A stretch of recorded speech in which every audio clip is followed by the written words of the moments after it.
ఈ మధ్య కొంతమందికి మైకులు ముందు పెట్టినా ఇంటర్వ్యూలలో కూర్చున్నా సిద్ధార్థ రెడ్డి గారు పిల్లోడు మాట్లాడుతున్నారు. వీళ్ళ కోసం నేనేమన్నా నా డేట్ ఆఫ్ బర్త్ సర్టిఫికేట్ మార్చుకోవాలా? వీళ్ళ కోసం నేనేమన్నా కాలాన్ని ఎనికి తిప్పి 10 ఏళ్ల ముందు ఉంటాలా?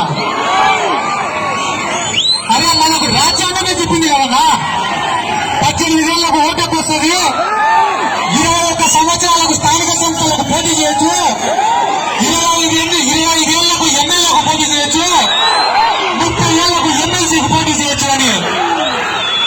పదవి ఆశించేటోనికి వయసుతో పని కానీ 10 మందికి పని చేయాలనుకునేటోనికి వయసుతో ఏ పని అన్నా?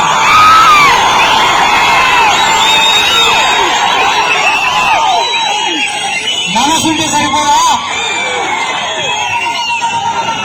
మనల్ని ఎదుర్కోలేక మనల్ని ఎదుర్కోవడం చేత వాళ్ళని ప్రతిసారి సిద్ధార్థ రెడ్డి గారు రౌడీ అని మొదలు పెట్టారు. సరే, దాని గురించి కూడా మాట్లాడదాం ఈరోజు. నేను ఏ రోజైనా మీ పొలాలు బీడు పెట్టానా? నేను ఏ రోజైనా మీ పొలాలకు నీళ్లు రాకుండా ఆపినానా? ఏ రోజైనా మీ పొలాలను బర్రెలతో తొక్కించినానా?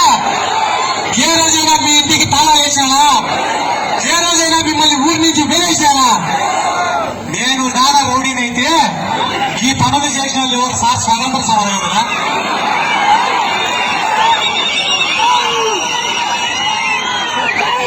ఎన్నో అవమానాలన్నా, ఎన్నో అవమానాలు, ఎన్నో బాధలు, ఎన్నో కష్టాలు, ఎన్నో ఆటుకోటి మాటలు, గుండె బరువు ఎక్కినా కూడా, కన్నీళ్లు వస్తున్నా కూడా వాటిని దిగమింగినానే తప్ప ఎప్పుడు కూడా బయటికి చెప్పలేదన్నా నేను.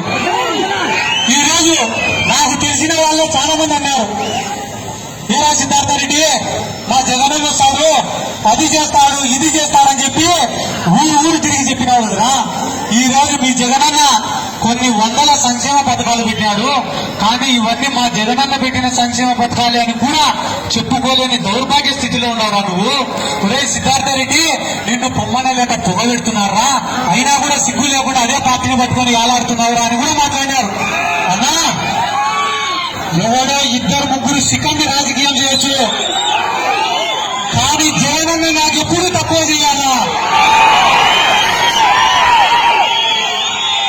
జగనన్నను కలిసి వచ్చిన ప్రతిసారి మన స్థాయి పెంచినాడే తప్ప తగ్గించలేదా?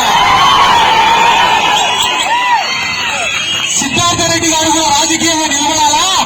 నందికొట్కూరులో సిద్ధార్థ మాట కూడా జరుగుతుందని ప్రజలకు తెలియాలనే ఉద్దేశంతో మార్కెట్ యార్డ్ చైర్మన్ మనకి ఇవ్వడం జరిగింది.